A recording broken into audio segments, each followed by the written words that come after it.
I call this meeting of the Sedro-Woolley City Council to order. Thank you all for coming. Please rise and join me in the flag salute.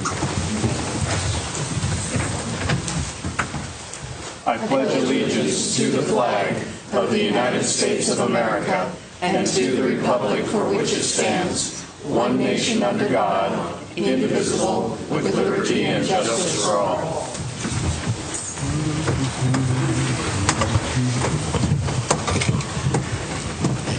This brings us to roll call. Cheryl? Councilmember Judith Dunley. Present. Councilmember Jermaine Cornegay. Councilmember Brenda Kinzer. Present. Councilmember Julia Johnson. Present. Councilmember Chuck Owen. Present. Councilmember Rick Lemley. Present. And Councilmember Brett Sandstrom. Present. Okay, I'm not sure where Jermaine is. However, she may show up later, but in the meantime, I'd entertain a motion to excuse her absence. So moved. Second. It was moved by Councilmember Dunley and seconded by Councilmember Kinzer to excuse Councilmember Carnegie's absence. Any further discussion? All in favor say aye. Aye. Opposed say nay. Motion carries. Next up is approval of the agenda. I would bring to the council's attention that we have one late material, which is final acceptance of the SR20 Cascade Rail extension. A motion to approve the agenda, including late material. Mr. Mayor, I'd like to make a motion we approve the agenda, including late material for the trail extension. Second. Motion was made by Councilmember Lemley, seconded by Councilmember Owen, to approve the agenda, including the late material on the Cascade Trail extension. Any further discussion? All in favor say aye. Aye. Opposed say nay. And the motion carries. That moves us to the consent agenda, which is long tonight. Items 1 through 16. I move that we accept the consent agenda items 1 through 16. Second. Motion was made by Councilmember Dunley and seconded by Councilmember Lemley to approve the consent agenda items 1 through 16. Any further discussion? All in favor say aye. Aye. Opposed say nay. And the motion carries. Bringing us to staff reports. And Mark, if you could, when we get to you, introduce the late item. Chief Tucker. So just a couple things. First off, since Nathan's here, I want to thank Nathan and Kevin. They jumped on a little construction project in the police department, and we're all over it and doing a great job. Really appreciate it. Thank you, Nathan. I know Kevin's doing all the work, but Nathan was there making sure he was doing it right. The other thing is last Thursday we had a lockdown at Cascade Middle School. Some of you may have heard about it.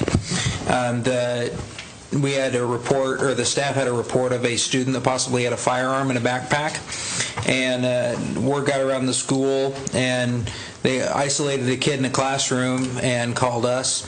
As soon as we arrived, we locked down the school, extracted the student, found out it was more of a threat, but we actually got to practice our whole lockdown procedures, and we did a debrief after that yesterday, went over a lot of our processes and fine-tuning some things. Our process works real well, and I think it's going to be a model for other schools in the county. But it was a little bit scary. Kids were hunkered down in their classroom not knowing why, but that school's built for a lot better security concerns than any other school we've got, and the staff's probably the best prepared I've seen. So, and that's all I have to offer. Questions, Council? Thank you. Chief Klinger. Just a couple little items, Mayor. We had a couple of council meetings ago, I reported our guys were out taking the state firefighter 1 exam. They finally got the written taken. We had all 6 of ours that were in that state exam pass, which was fantastic. And just ahead, for those people that remember, back in October, the Volunteer Association held their annual Boot to Burn dance. They raised $27,000 was the total that they sent off. So that was the biggest year ever. So that was really great for them. That's it. Yeah, and it was fun too. So great cause, Camp Phoenix. Mark. Thank you, Mayor. The late materials tonight is the final acceptance for the SR20 Cascade Trail West Extension Project. You have the details on the paperwork in front of you there. The project came out pretty well. David designed and managed this project, and the final result is 1.24% over the bid amount, which is quite good outcome. And I would recommend that council move to accept the project.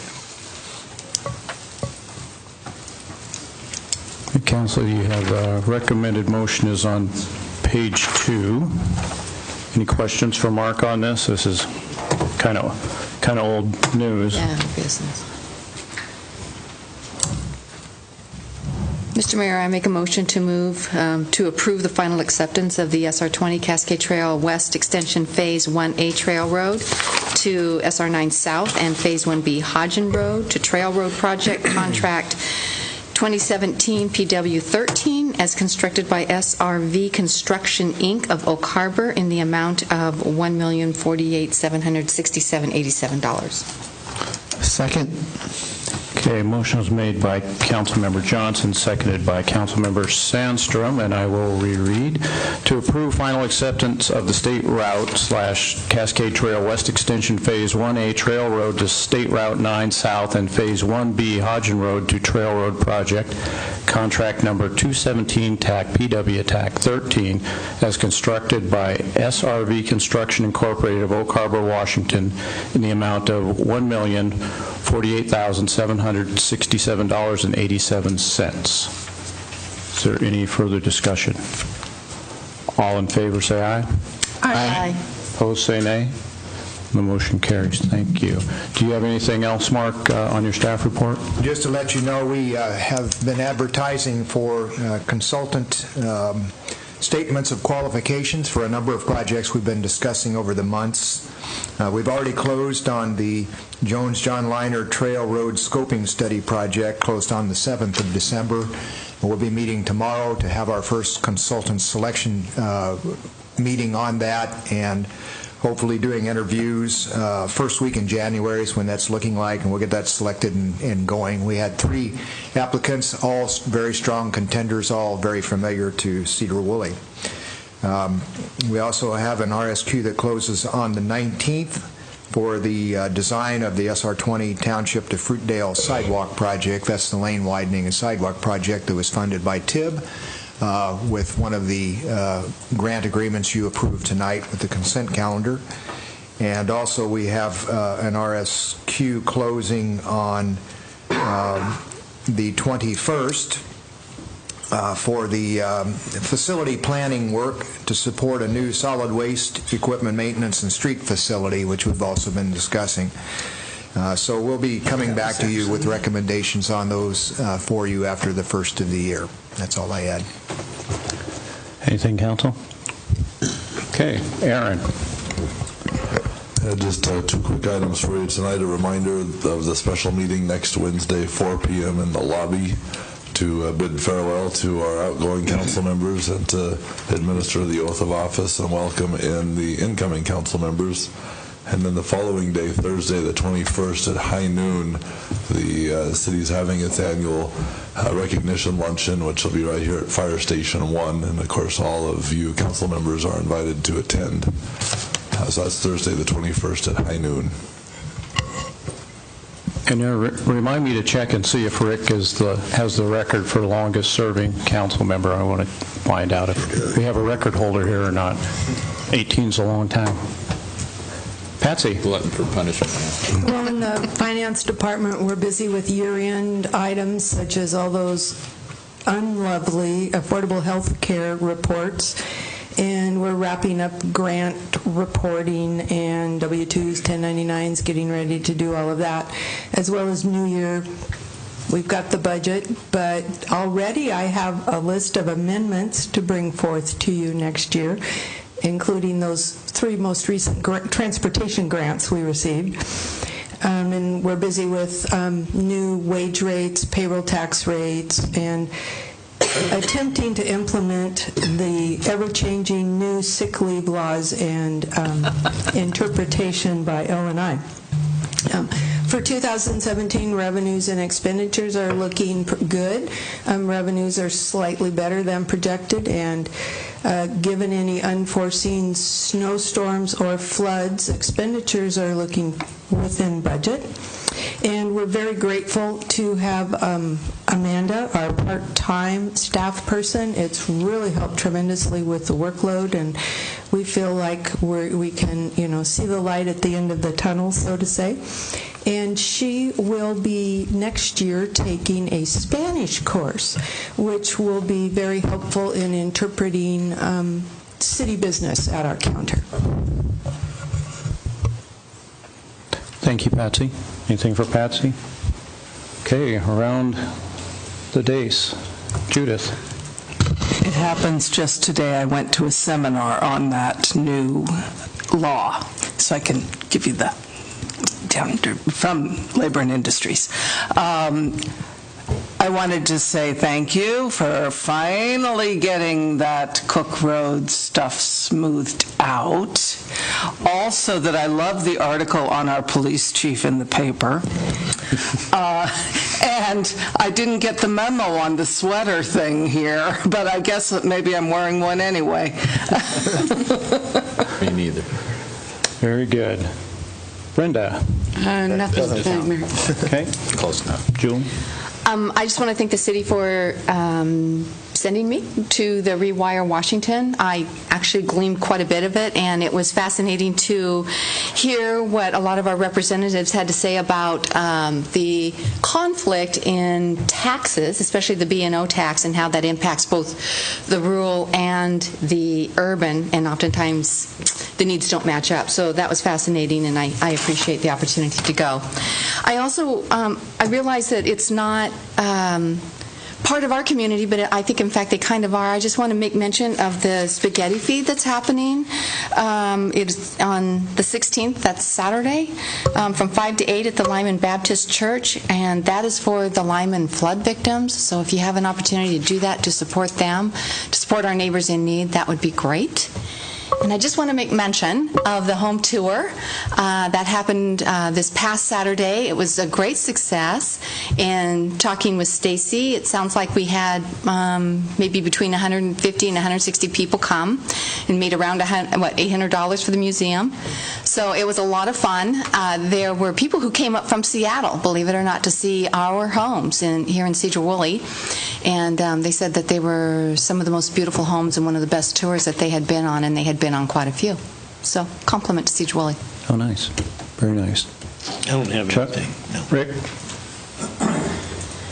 Well, I guess it's going to be my farewell song, so to speak. I guess this is my official last evening behind the counter at the bench, so to speak. Next week will be an informal gathering, and I'd like to say thank you to the city of Sedro-Woolley for allowing me to kind of serve here for all these years. Worked alongside a lot of council members and city staff. Been wonderful to work with. They've all been wonderful, but I'd like to give a couple kudos to Patsy and to Mark. Those two have done a wonderful job in promoting this community, keeping it a top-notch community. Mark and his millions of dollars of grants, and Patsy keeping track of the finances, making her a long-term award winner through the state. Mm-hmm. Great people. Been a pleasure to work with all of them and the current staff here. And it'll be nice to retire, let's put it that way. But thank all of you for allowing me to be here for this great city.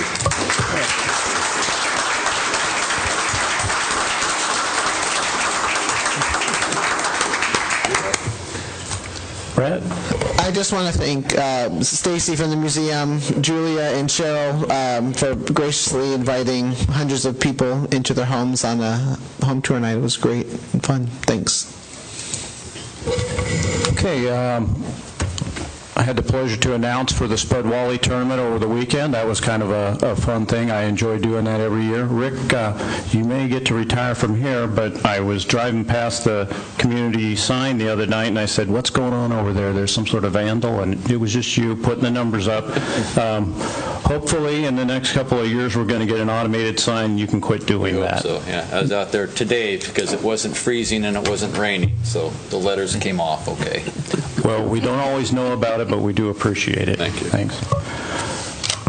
So that brings us to our public comment period. This is an opportunity to comment on subjects not currently on the agenda for action.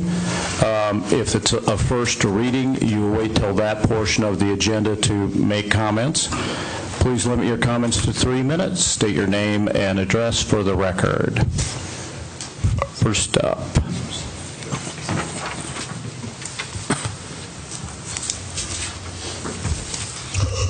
Good evening, Mayor and City Council. My name is Helge Anderson, 928 Beachley Road. At the last regularly scheduled City Council meeting on November 21st, 2017, it was announced that the library issue would be addressed on December 13, 2017.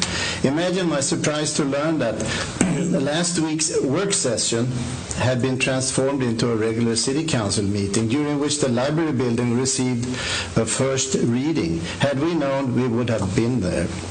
It has been beyond disingenuous and borders unethical behavior to have held that meeting without wider publicity so the public could have been spoken at a public hearing. I recently tried to patronize a business here in Sedro-Woolley and had to drive around and around and around before I finally found parking. By that time, I got back to the business. It had closed. When my wife ran for office, she talked to many business owners here in town, and inadequate parking in downtown was a repeated concern. Some business owners were angry over a library in downtown, saying it would have been better for business and foot traffic if even a cannabis store had gone in instead. Now, you're planning on building a non-profit library in town which will not only not generate tax revenues for the city, but will draw in visitors looking for free services, not people looking to spend money. And it will result in less downtown parking than ever. I know you believe this new too small library is going to revitalize downtown Sedro-Woolley. But what if it doesn't? Is there a plan B? You are moving an institution which is right now within walking distance of all 3 city elementary schools and putting it into an area without adequate parking and with dangerously busy streets that children will have to navigate. How does this benefit the library's core users, the retired, and the children? How does it benefit our business district? This proposed building seems to be the worst way to spend taxpayers' money. Moving the library instead of enlarging and upgrading the library we have to spend $5 to $7 million on a building that would be smaller per capita than what both libraries enjoy together now is not only stupid, it's criminal. It's a colossal waste of taxpayers' money. Do I have any time left, Mr. Mayor? You do, about 30 seconds. Okay, then I just want to make a correction to your monologue from last City Council meeting, which was not 1 ounce of truth in. None of us, nobody I know, nor my wife or me, have ever called down to Olympia and talked to any person down there. So, please stop hitting under the belt from now on. Thank you. Thank you. So, under our current rules, most of that would not have been allowed because it's a second reading. However, since there was some confusion, and if you feel like you didn't get a chance, and if the council will indulge me on this because it's their format, I would allow during the second reading if people want to make testimony on the library, that's the place to do it. So, council, is there any objection to me allowing that? No. Okay. Very good. So if you have public comment on something that is not on the agenda, if it's library issue, please save it for our second reading. I will allow your comment then. I'm ready for the next speaker. Mr. O'Neill.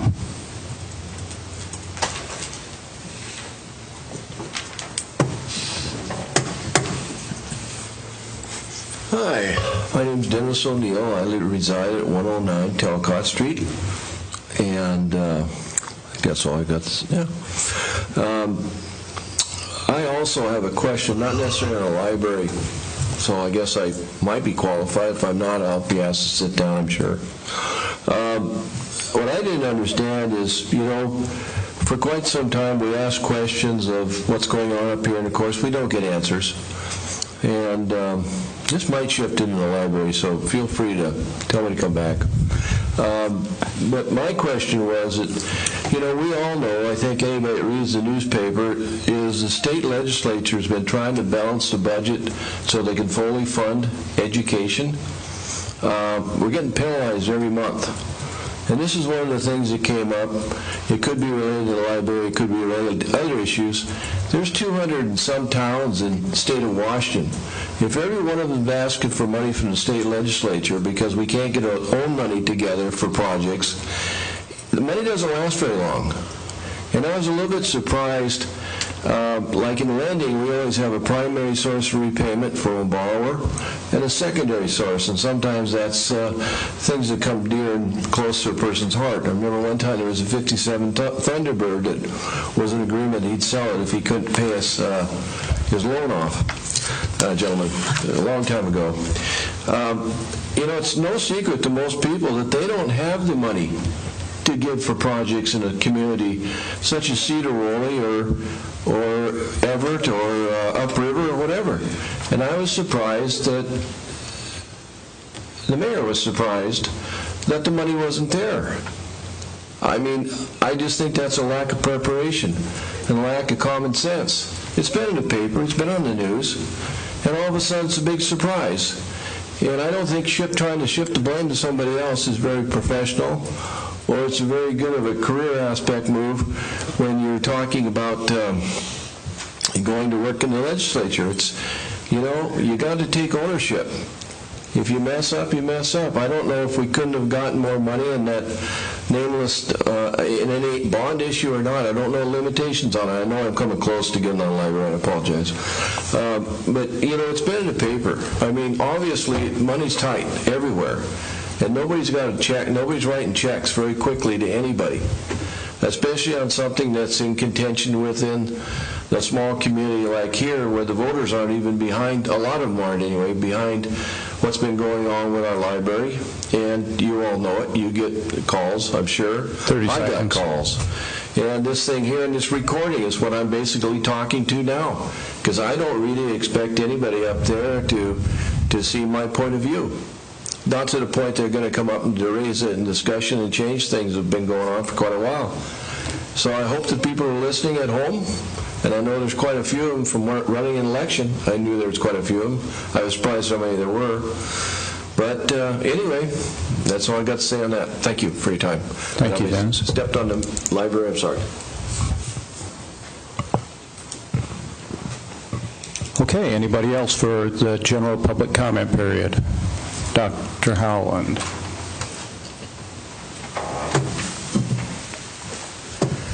Good evening, Tim Howland, 26203 Minkler Road.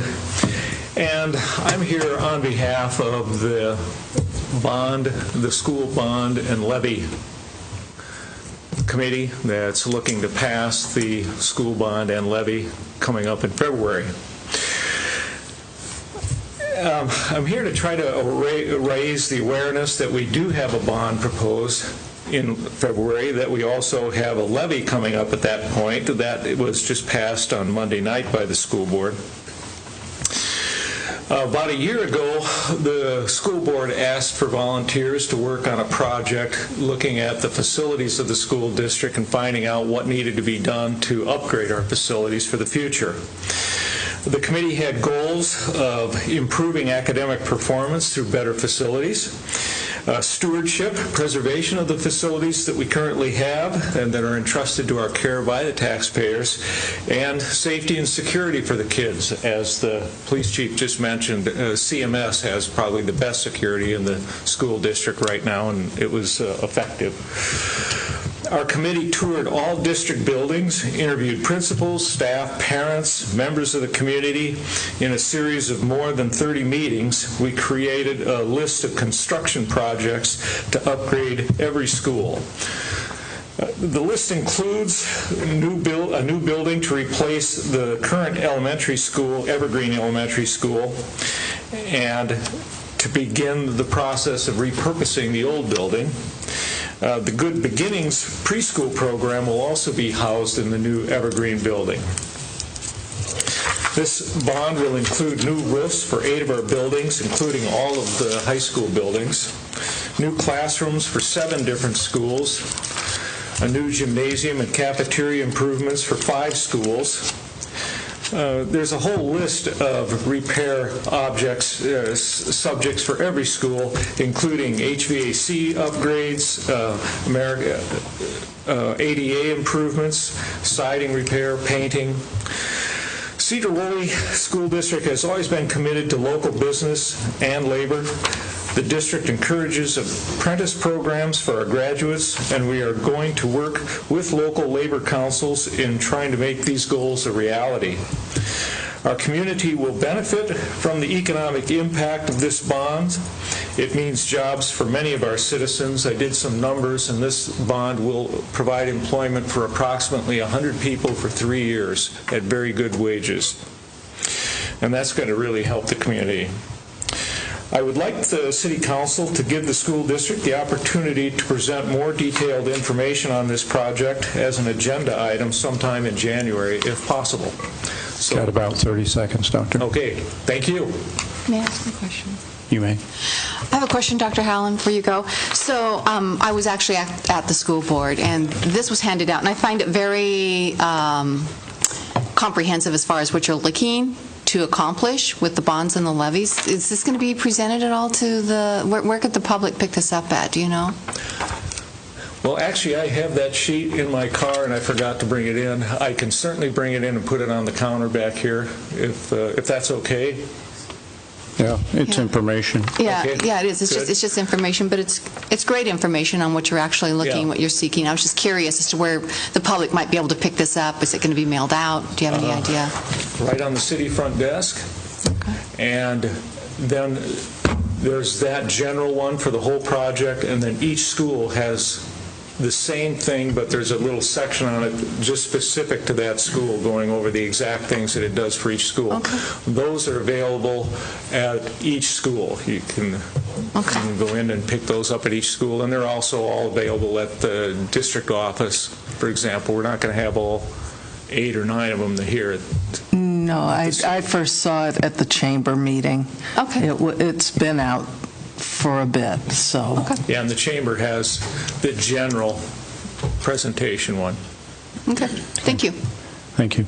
So if the council cares maybe in the future to take a position on it, you'll have to let me know so we can put that on an agenda or not. Thank you. And let the record show that Councilmember Cornegay is now present. Oh, can I have that box? Anyone else for the general public comment period? Ed. The registers so she can sign them.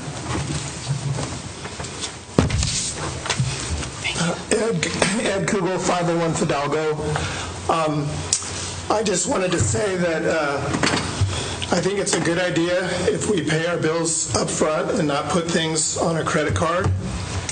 And also, I realize we all have to pay taxes. I just think that it should be fair. And I just realized that on my license for my 50cc scooter, I was being charged $20 for a road tax. And I was just wondering, is my little scooter charged at the same rate as a semi-truck?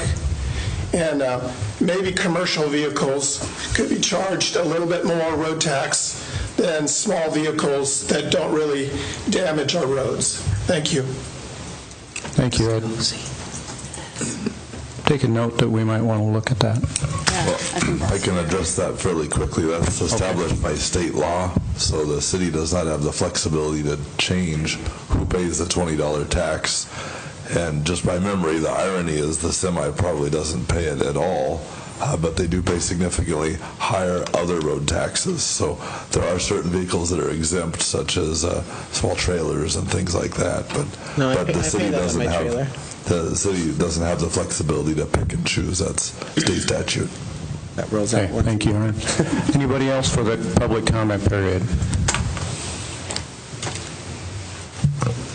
Mr. Couch. Jared Couch, 824 Orthway. Could you say the address again, please? 824 Orthway.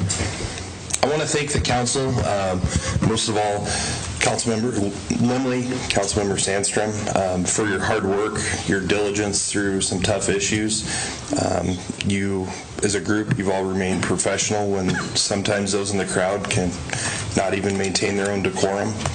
I want to say that I'm proud of this council for what you've accomplished, and I think it's a wonderful group that's done a lot for this community. Proud to say that I'm a resident of Sedro-Woolley, and proud to join the group on City Council that will be remaining. And thank you to Rick and thank you to Brett for your years of service. Thanks. Thank you. Thank you, Jared. Next up, Phil.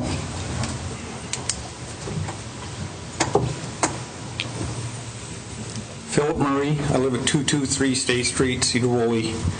I'm always up here spouting my mouth off about trying to save money. And one day I was driving around down by the river, and I come up 3rd Street, right by the recycling, and I see an excavator in there. And it says Vans Equipment. It's a rental. And I swore the city just bought a brand new excavator. And it's like, why are you renting excavators if you have one already?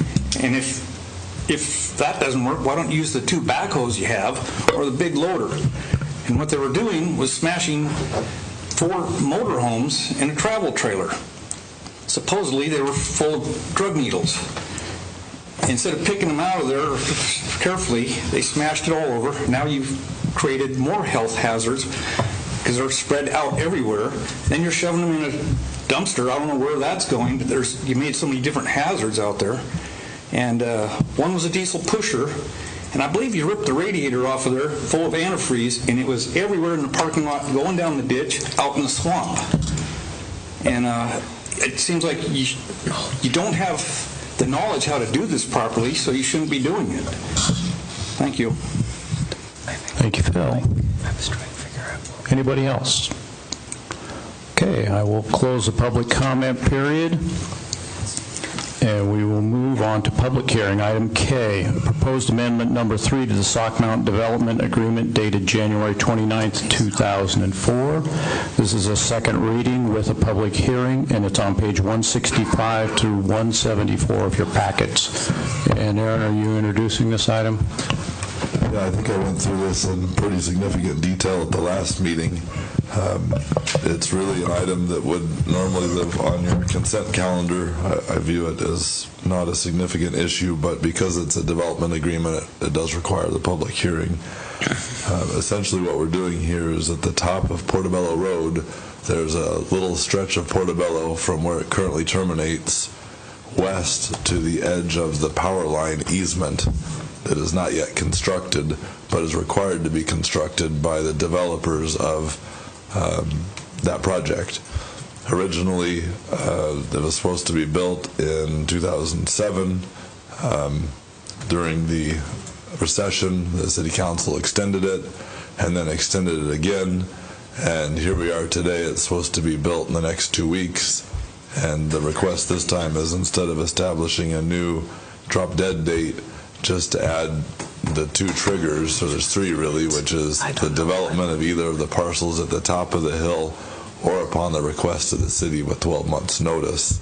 This road serves no purpose at this point in time, and when it will serve a purpose under this agreement is when it will be built.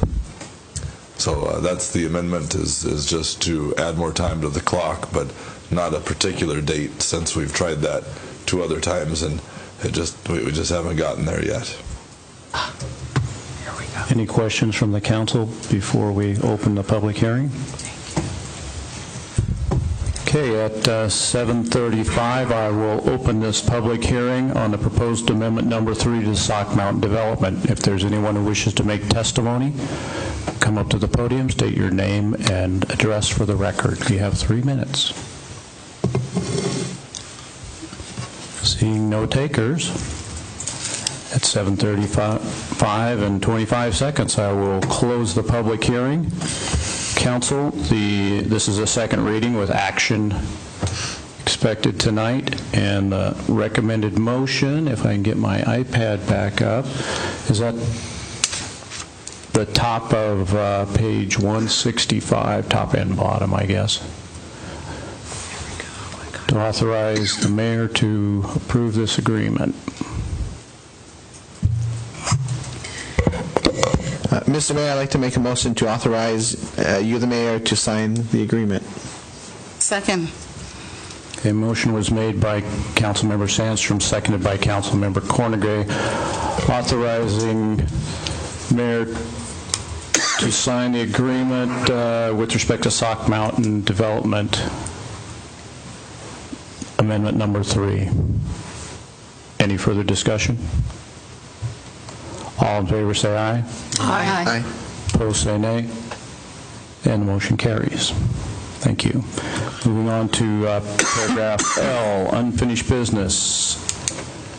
Item 1, the Joint Pre-Design Committee recommendations for the new library site. That's a second reading, pages 175 through 224 in your packets. Aaron. So I took quite a bit of time at the last meeting to go through this in detail. I don't think I'll repeat that unless the council has additional questions. The recommendation of the Joint Pre-Design Committee on the 3 topics that are the subject of the agreement between the city and the district are the site. The recommended site is 100 West State Street.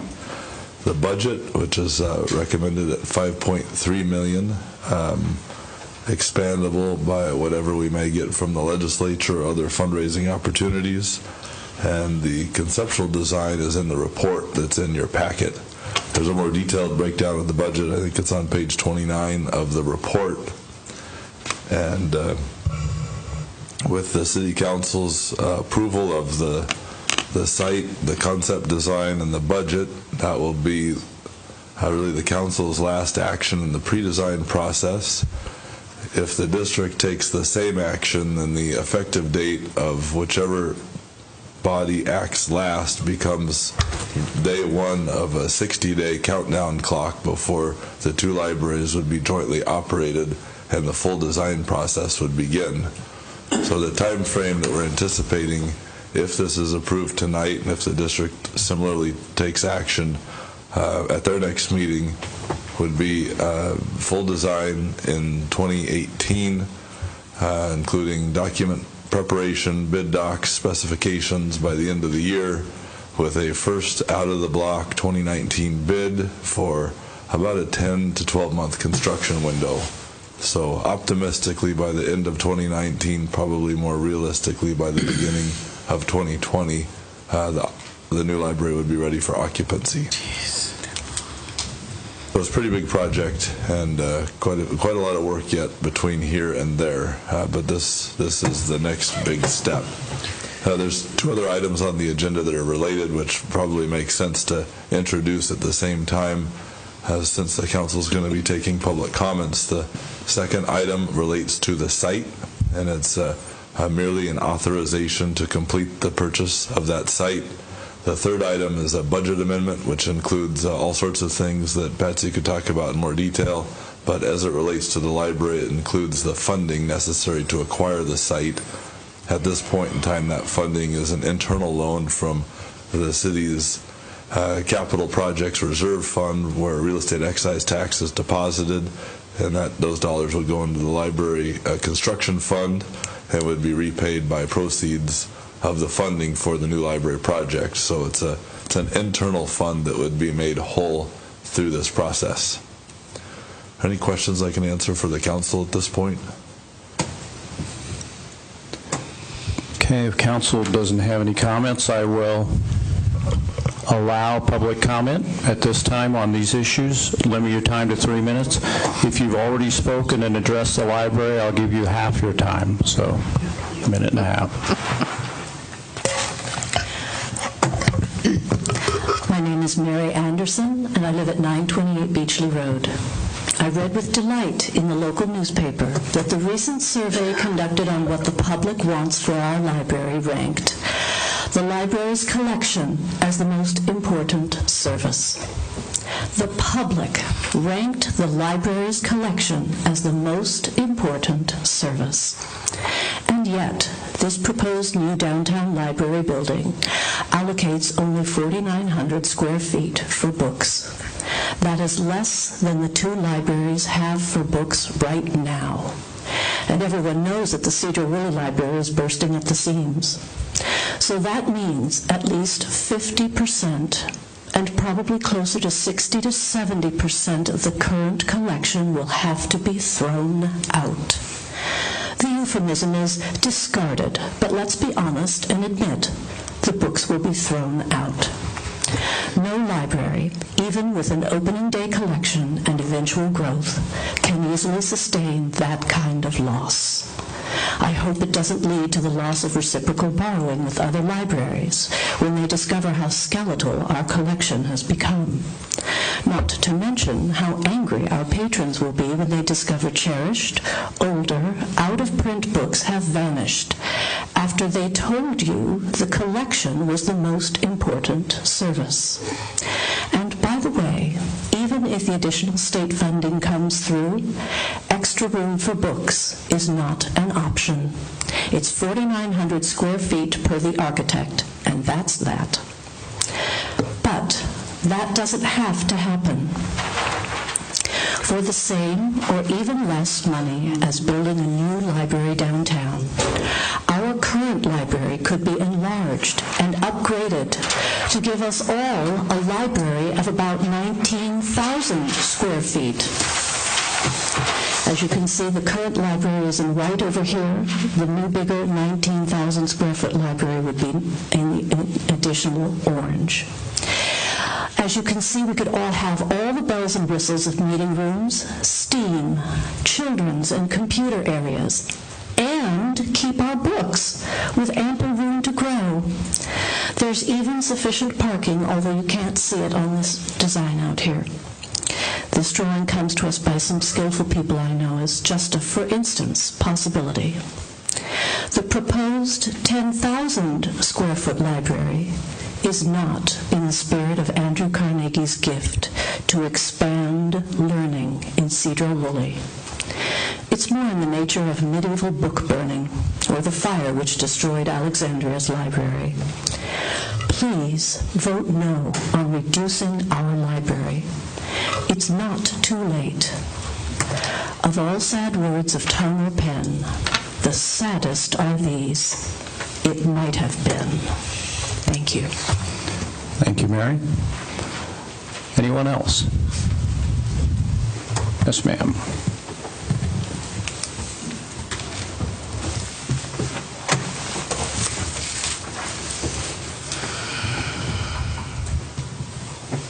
My name is Dorothy DeFremery. I live at 316 Garden of Eden Road. And I was interested to hear Mary's comments because some, after I read that whole report that came out, were also concerns of mine. This may be a little premature, but I don't think so. We're going forward with the site. It seems almost inevitable. I wish I didn't have to say that. But I hope in doing that, that we continue to focus on the primary function of a library, which is providing books, both physical and digital, and information. And as Mary brought up, that came out in that report as the highest concern of all the people who had input. It would be great if we had space and financial means to grow in other areas as well, but not at the expense of expanding and improving our current collection. It's very much like when you want to buy a new house and you're discussing it with your spouse, and you want this, that, and the other, and he wants that, this, and the other, and obviously there has to be compromise. So until space and financing does become available, I believe that those additional community dreams and visions for the library could still be achieved by shared space, in addition to space allocated for the collection. When you talk about all these different meeting rooms, with young children, teens, adults, and elderly patrons, they all have differing needs. But they could be addressed by scheduling specific dates and times for the differing activities without compromising the collection. I know the community has worked long and hard to get to this point. I recognize it's taken much thought and patience on all parts. However, I would like to reiterate that although the survey and the public meetings asked for our dreams and visions, we still have to be practical in approaching this new stage of the process so that we don't end up defeating the original purpose of a library. We have a senior center, we have preschools and playgroups, and we could certainly benefit from a teen center, which could possibly be at the site of the old library if we go forward. I think that there are still a lot of concerns. Obviously, we can't have everything we want, but I do appreciate all the work and thought that's gone into this to this extent on both parts. So thank you. Thank you, Dorothy. Anyone else? Jim.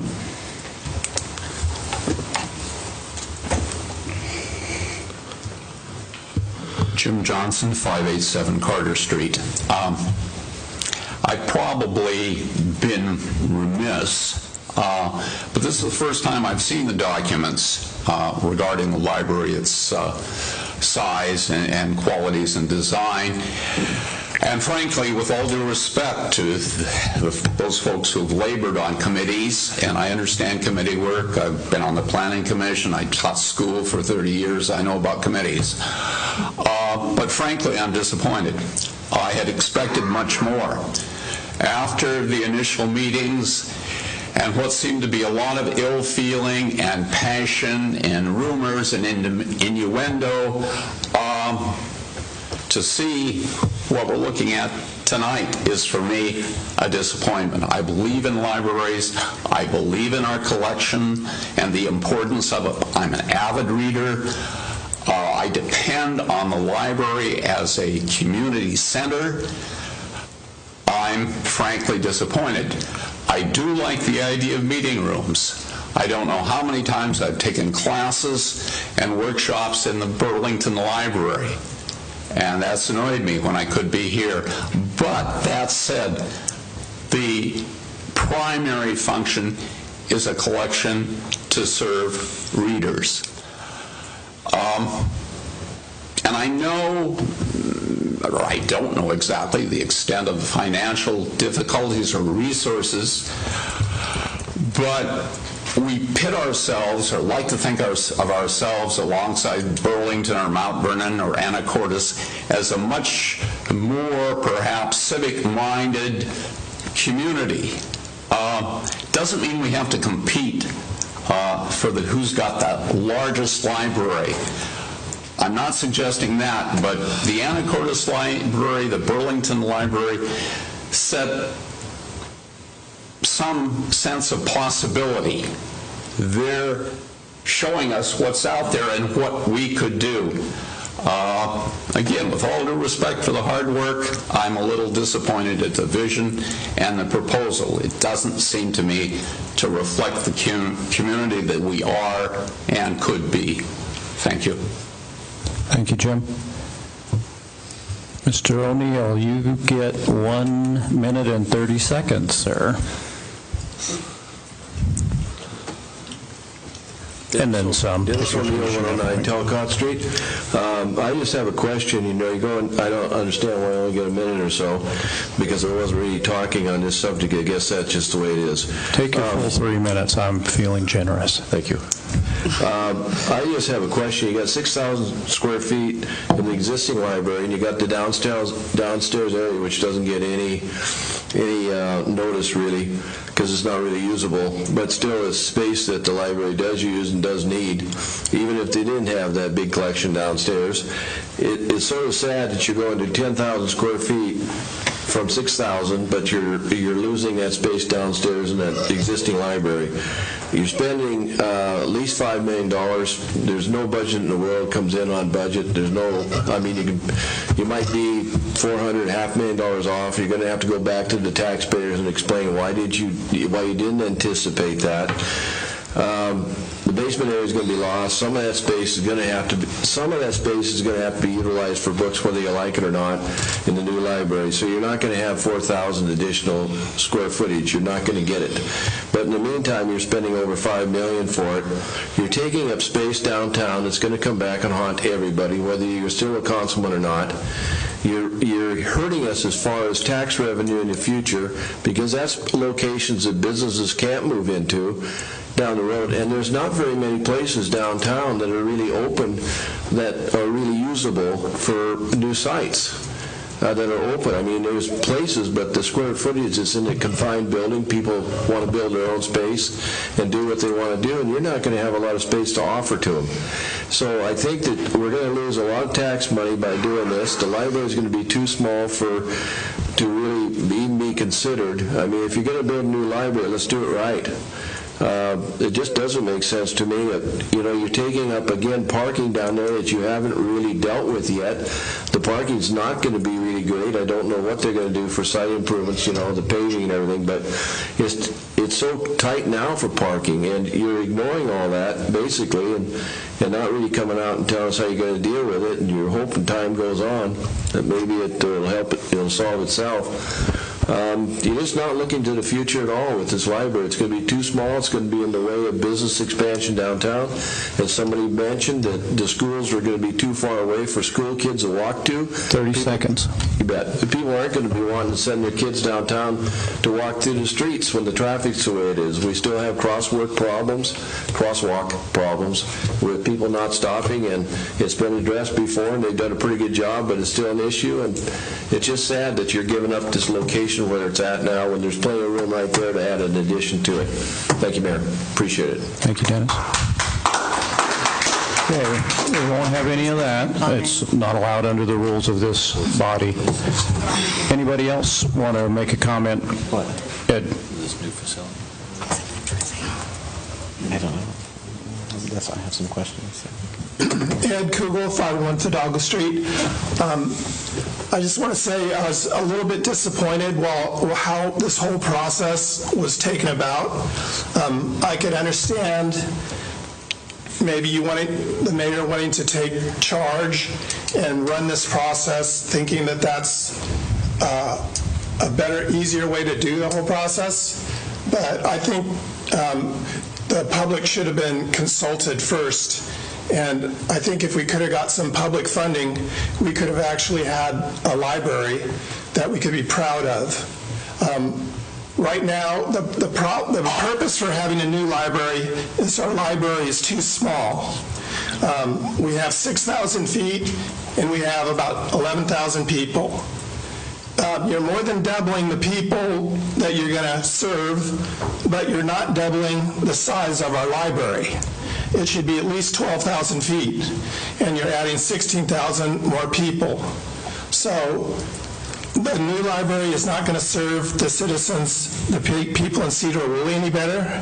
We might lose books because of it, and we're happy with our staff right now. So I don't really see how this proposal improves our library at all.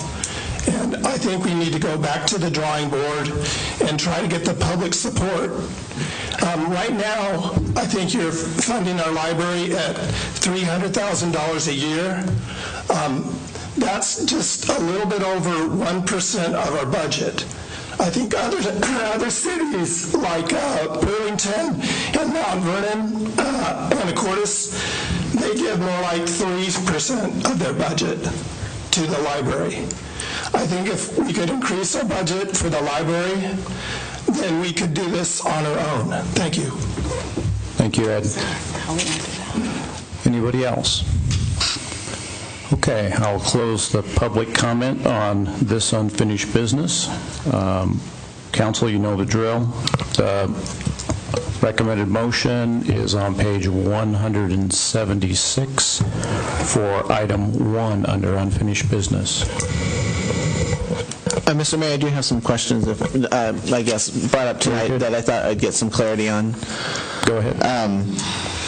First, I guess, on the percentages, are they absolute?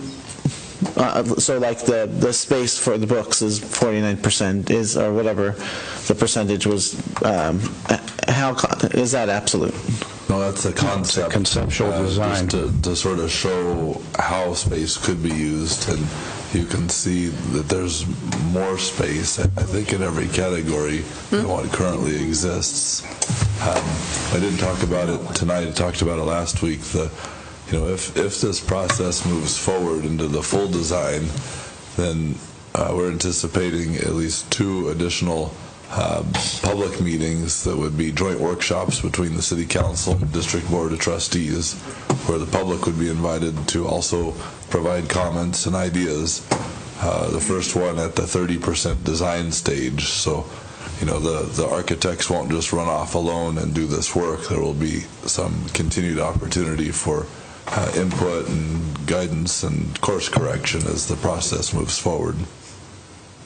And second I have is we were told that the building design that's in this picture is an approximation, but do we have any design goals or aesthetics that we're trying to achieve? What will it look like in the end? Do we know? We don't know what it will look like in the end yet. I think the first peak really would be at that 30% design stage when you have that joint meeting, that joint workshop with the architects.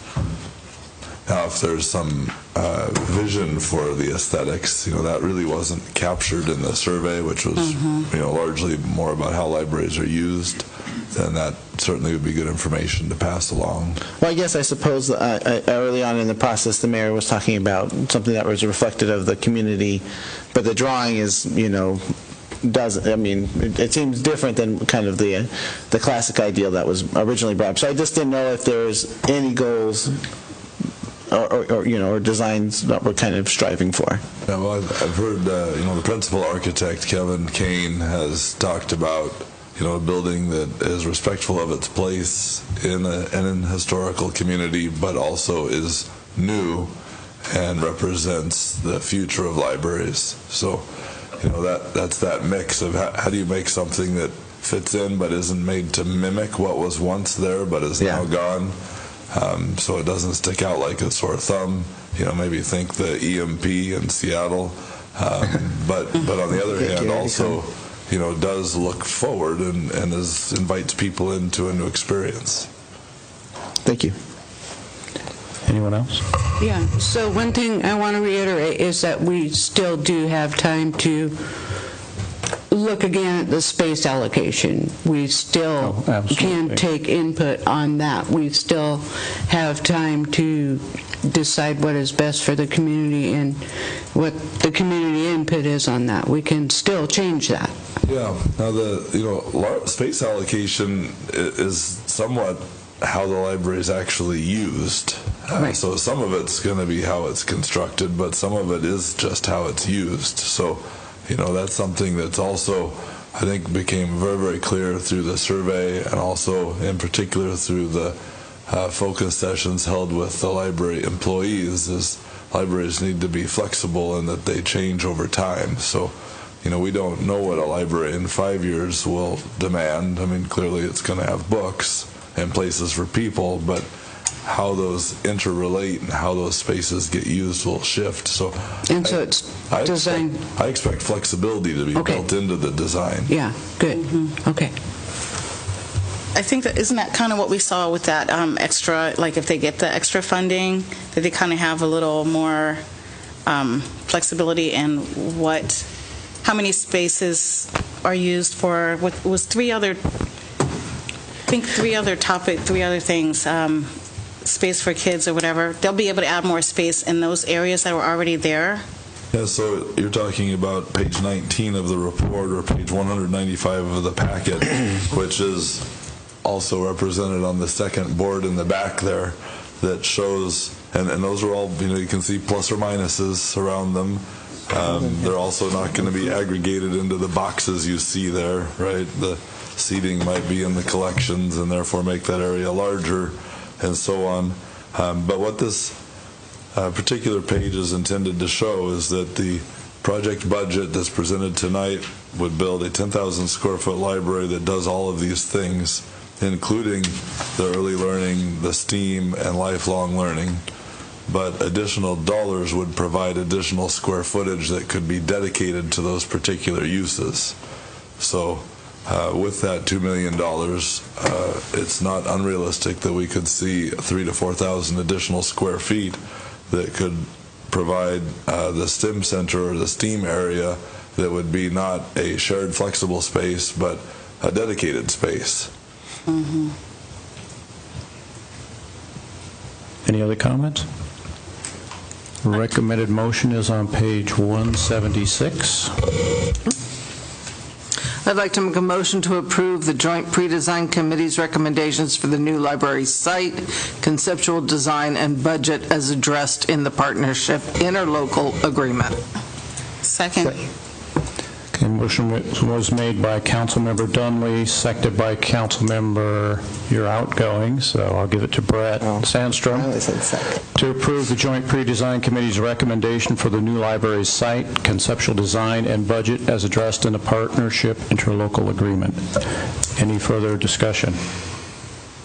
All in favor, say aye. Aye. Opposed, say nay. The motion carries. To item 2, page 225 to 228. Oh, my goodness.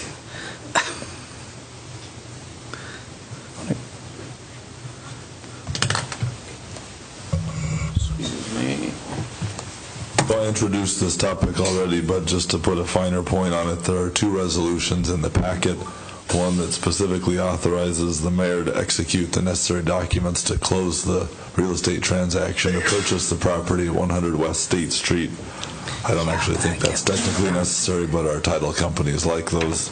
And 2, something that is necessary for us for sure is the interfund loan authorization to transfer dollars from our Capital Projects Reserve Fund to the Library Construction Fund, establishing a rate of interest for that loan, which is based upon the rate of interest otherwise paid by the local government investment pool run by the state treasurer, and establishing the process by which those dollars would be repaid to Fund 302.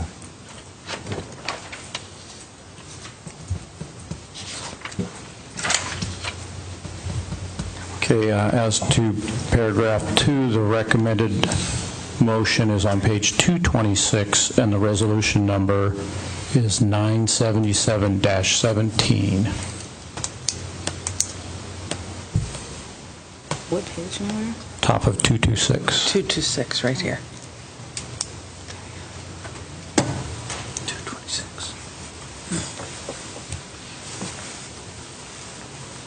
I'm seeing that on page 225. Yeah. Am I off a page? I think it's the bottom of 225. There's 2 separate motions, one for each resolution. Mm-hmm.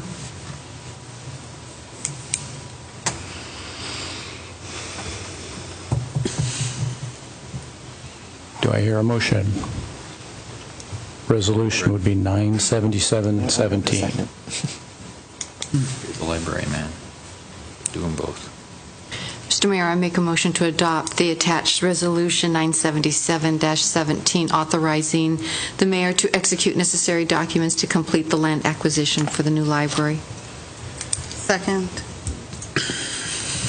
Motion was made by Councilmember Johnson, seconded by Councilmember Cornegay, to adopt Resolution 97717, authorizing the mayor to execute necessary documents to complete the land acquisition for the new library. Is there further discussion? All in favor say aye. Aye. Opposed say nay. Motion carries. As to item subparagraph 3, the 2017 budget amendment number 3. I don't think you got the interfund loan, the second motion on page 225. The second motion, which would be 978, tax 17, to adopt the attached resolution authorizing an interfund loan from Fund 302 to Fund 305 to purchase land for the new library. Is that you making a motion? Okay, motion was made by Councilmember Dunley to adopt Resolution 97817, authorizing an interlocal fund from Fund 302 to Fund 305 to purchase land for the new library. That was seconded by Councilmember Johnson. Any further discussion? All in favor say aye. Aye. Opposed say nay. Motion carries. Now moving to item 3. Budget amendment number 3, second reading, page 229 to 232. Yeah, and we discussed this in more detail at the last meeting as well. It's fairly typical adjustments that come near the end of the year. You can see those outlined. Probably the largest transaction in this is the library acquisition loan and then expenditure. Okay, and that would be item 97917. And that's on ordinance. Next ordinance is 1892, tax 17, and motion is at the top of page 231. Mr. Mayor, since my house is built in 1892, I'll go ahead and make this motion. I'd like to make a motion to approve ordinance 1892-17 and ordinance amending ordinance number 1863-16, entitled an ordinance adopting the annual budget for the city of Sedro-Woolley, Washington, for the fiscal year ending December 31st, 2017. Second. Okay, motion was made by Councilmember Sandstrom, seconded by Councilmember Lemley, to adopt ordinance number 1892-17 and ordinance amending ordinance 1863-16, adopting the annual budget for the city of Sedro-Woolley, Washington for the fiscal year ending December 31st, 2017. Any further discussion? All in favor, say aye. Aye. Opposed, say nay. The motion carries. Thank you, Council. On to new business. 8 miles. Item M1, Willowbrook Manor and Sedro-Woolley Museum Tea and Tour Historical Bike and Walking Tour Route, page 233 to 241 in your packets. And who is briefing this one? Well, so I gave you some background detail at the last meeting, and you requested that it be on the agenda. Terry Gifford is here tonight to walk you through the specifics and answer any questions. You've got the materials in the packet. Come on in. Yes, ma'am. First off, I'd like to express appreciation to everything that the city does. Sedro-Woolley is a wonderful place to live. And we're creating something to invite outsiders. It was exciting to hear that the home tour brought people from Seattle. That's kind of the focus of Tea and Tour, is to share what we have our rural community, and especially the historic town of Sedro-Woolley with outsiders.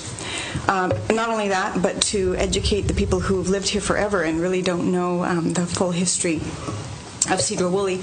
So Tea and Tour starts at Willowbrook Manor. It's my chamomile farm, and it starts with tea, and there's several bike tours, but the one that we're focused on today that the City Council needs to help with is the historical tour of Sedro-Woolley. A cyclist will come down the Cascade Trail, which is right adjacent to Willowbrook Manor, go down Fruitdale Road to, is that River Road, down by the river? Goes to Riverfront Park, where they will get the first, I call it Tea and Tour post, where in there is a strip of paper that carries the history of how Sedro-Woolley began, down at the river with the town bug, Sedro. And then the tour brings them up to Talcott Street, where they'll go down and learn about how Talcott Street was what did they call it, the silver slipper? Silk Stocking Row. There you go. And there'll be several other posts along that route. They get to the Sedro-Woolley Museum, where they'll park their bikes and begin a walking tour of the town. It was brought up that sometimes parking is a problem. This brings people to Sedro-Woolley, and we don't have parking issues. And they will park their bikes at the museum, enjoy the museum, and then take their map to continue a tour on foot of the town. And we're asking that these boxes be able to be placed at certain locations so that they can access more of the history. And those are listed in the handout. I won't go into detail with that. We're also looking to collaborate with local businesses that want to participate, where they could work with the museum in writing up a description of the building that they're in, and tourists will be made aware of who's participating in that with a sticker that says Tea and Tour that'll be put on the window or their door that invites them into the business, and that's where they get their paper. We thought about doing this as an app, but we want people to actually go in, get old-fashioned, tangible paper and learn the history, and also learn about the business that they're in. Hopefully open up their wallets and take souvenirs or eat food or experience downtown Sedro-Woolley.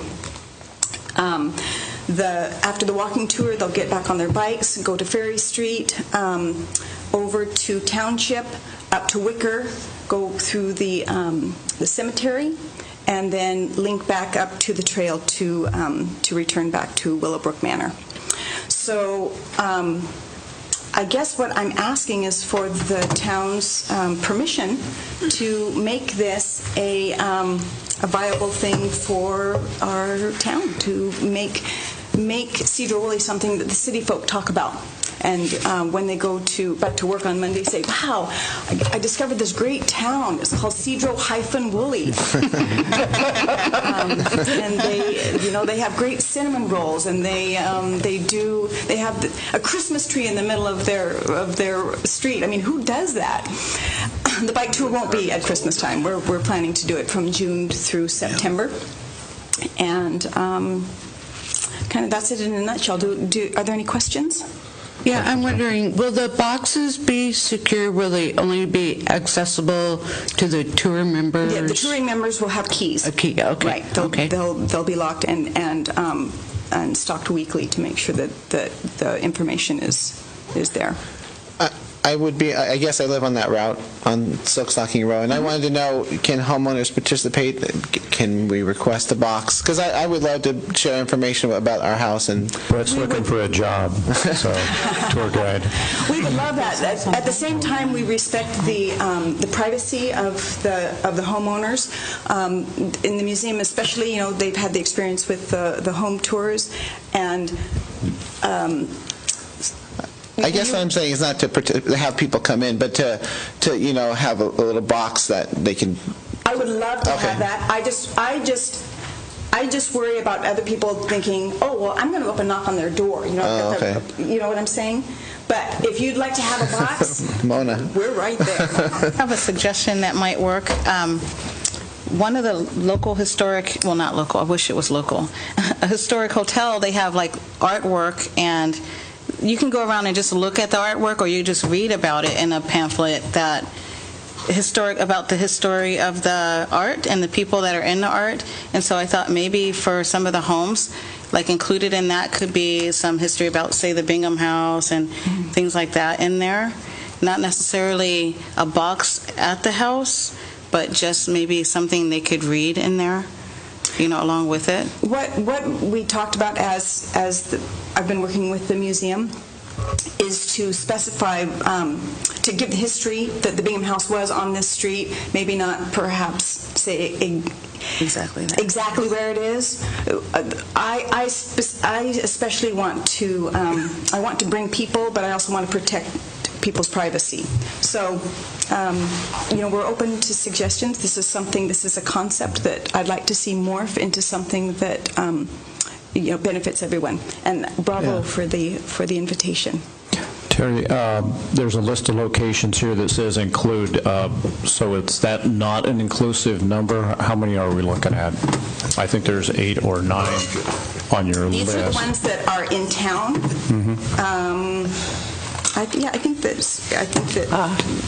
it was pretty much inclusive. The museum is going to have an information packet as well that will cover the carvings in the town and also the murals that are in the town.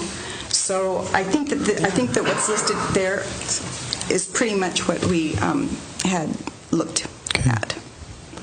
I think we're just kind of looking for a consensus. If this is a thumbs up, thumbs down thing, it sounds like a good idea to me. I think it's probably great. We will learn along the way and how to make improvements. I'm sorry. Go ahead. I'm definitely. I just had one more question. I didn't want it to get ahead before. I'm Ask sorry. away. I have one more question about protecting the bikes, and I know there are some bike racks at some of these locations, but I don't know if there's bike racks at all of them, especially not. They better make them out of. The bike rack is going to be at the museum. At the museum, that's where they'll lock up their bikes and then go on foot for the for the walking tour of the town. Then they'll return, get the bikes, and then continue on. And there's a bike rack. Okay, thanks. Right. I think I have. Oh, and the boxes we'll probably take down at the end of the season, so that the weather doesn't beat them up and that we don't risk vandalism or whatever. So that's kind of what the plan is. Cool. Well, I think it's wonderful. Give them a shot. Thumbs up? Thumbs up. Oh, yeah. Yeah, sounds good. I don't think we need a motion or anything here. My only suggestion would be, actually, I think a motion wouldn't be a bad idea, to authorize the placement of these boxes in the public right-of-way for a trial period in 2018, so we can see how it works. Mr. Mayor, I'd like to make a motion that we, as a trial period through 2018, that we allow our Sedro-Woolley to... Museum. Sorry? The Sedro-Woolley Museum. The Sedro-Woolley Museum and the TN Tour to establish a mailbox, I guess, stations throughout the city. Second. Okay. Motion was made by Councilmember Sandstrom, seconded by Councilmember Johnson to allow a trial period to put up your boxes in association with the Sedro-Woolley Museum and Willowbrook Manor. Willowbrook Manor. Any further discussion? All in favor say aye. Aye. Opposed say nay. Thank you very much for pitching the idea, and thank you for coming. Thank you. Terry, do you know Nathan? I know Nathan, yeah. Okay, Nathan's going to be key to the installation of some of these boxes at places like Hammer Square. So if you could coordinate with Nathan. Thank you. Thank you. So before we go into executive session under RCW 42.30.110, subparagraph L, subparagraph I, is there anything for the good of the order? I would just like to ask that we make time for the school board, those who represent the school board, to come in and make presentation regarding the levy and the bond in January. Okay. And he did place, just FYI, he did place information sheets back there. I saw you bring them in. Thank you. Thank you, Julia. So we'll work with the council and see what direction people want to take on that. Okay. Anybody else for the good of the order? We've got executive on litigation. So we'll retire to executive at 8:19. And action may be possible tonight. I would anticipate we'd be in executive session for approximately 20 minutes. Thank you. Okay, we're back from executive session at 8:44. Carl, you ready for your hand to be blown back? Yeah. Okay, get it done. Mr. Mayor, I'd like to make a motion that we instruct our city attorney to join the lawsuit against Purdue Pharma, Endo Health Solutions Incorporated, and Janssen Pharmaceuticals Incorporated. Second. Well, a motion was made by Councilmember Sandstrom, seconded by Councilmember Johnson. Were you in there? Yep. Okay. To authorize the city attorney to enter into litigation against the aforementioned companies. Is there any further discussion? All in favor say aye. Aye. Opposed say nay. Okay, without objection. Mr. Mayor, I'd like to make a motion that we adjourn this meeting for the final time. Thank you very much. Amen. It's been a pleasure. It's been moved by Councilmember Lemley to adjourn. Do I hear a second? Second. Second from Julie Johnson. We stand adjourned.